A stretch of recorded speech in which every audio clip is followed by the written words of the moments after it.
Hi everyone, Comic Reviewer here. This time doing another game review, and this one is on Bayonetta. Now, as you know, Bayonetta was a game from 2009 that was released on the PS3 and the Xbox 360 back in October 29th, 2009.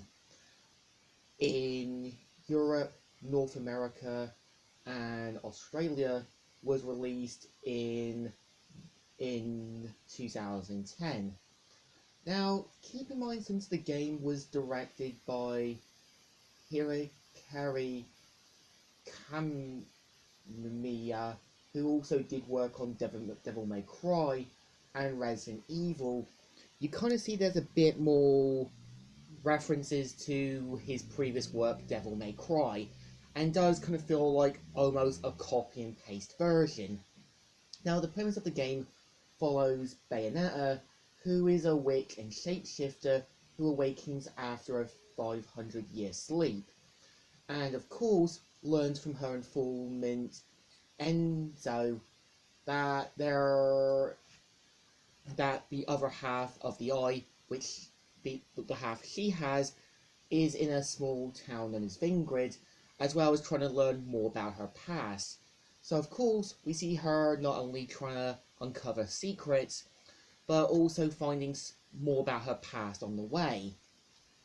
And of course, you have to deal with angelic monsters, as well as battling your own rival, known as Janine, who's voiced by Grey Delisle. Now, I feel Janine's character is more like the Virgil replacement.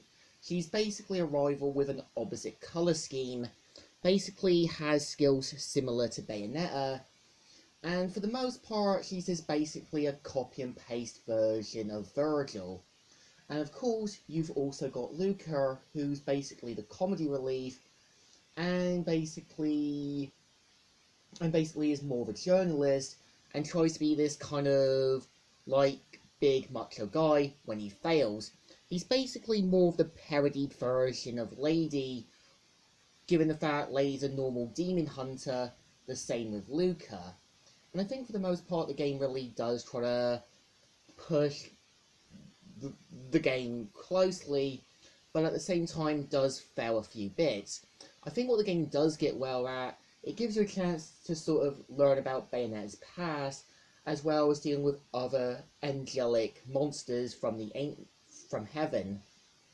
And I do admit I like the designs of the sort of bosses you face and what you have to go against.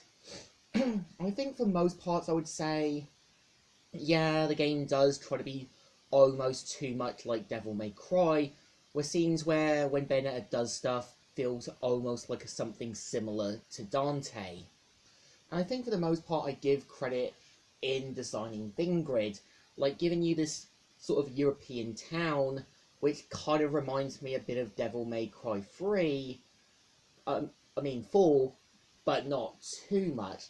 And of course you can also as well use enemies' weapons and use them against them, and use special moves to summon creatures that Bayonetta summons to help deal with the dangerous threats. And I think what's even interesting about Bayonetta is that you can even use lollipops to either recharge your health with other green ones that can kind of increase your energy, and so on. And I would say for the most part, I would say with Bayonetta, when you've kind of got the final boss, I think when you do battle him, he does give you a run for his money.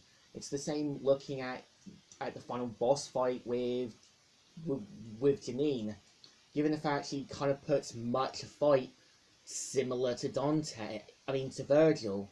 And I think for the most part, I would say, is that even though it tries to be Devil May Cry, you can tell it's trying to be its own, but not too much. And I think what I like about it as well is that you can actually learn about the other angelic beings from the book sections, as well as learning about Vingrid's history, as well as techniques, power-ups, and so on.